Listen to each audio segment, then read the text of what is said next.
So after I attached them, I pulled the panel out, and you can see where my holes are, where my sheet metal screws went in, and I cut right below those holes with my cutoff wheel.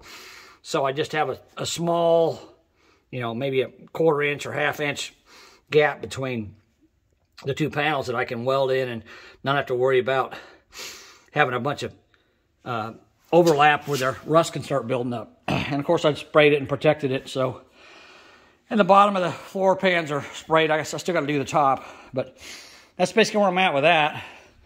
And then back here in the trunk, I worked on this. I got this panel, the rear valance, and these tail light replacement pieces put together. They don't fit perfectly. As you can see, I got a little bit of a gap there, so I got to fix that. And down here, that doesn't fit quite right, so I got to fix that.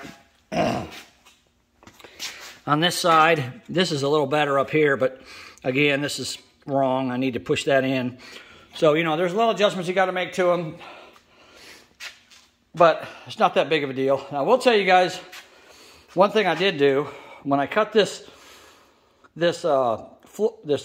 trunk pan out to put this replacement piece in, I cut it probably, well, you can see how far apart my screws are. I cut it, you know, probably 1.5 inches, 2 inches overlap. And I'm glad I did, because when I put this pan in last night, this replacement piece, the trunk was wanting to buckle on me.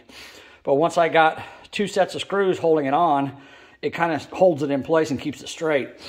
So if you guys ever do this 10-inch section on the back of your car, remember to leave yourself like 1.5 inches or 2 inch overlap between the upper pan and the lower pan.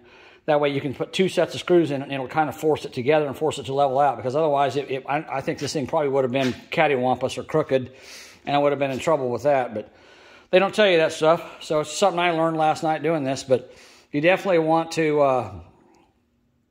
have an overlap so you can get a nice flat trunk floor in there. So that's where I'm at with this, and I'll just keep working on it and making videos. I coated the floor with that paint on stuff, so it looks pretty good.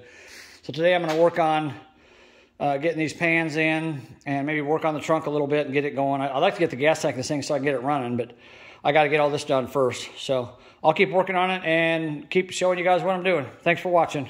Bye.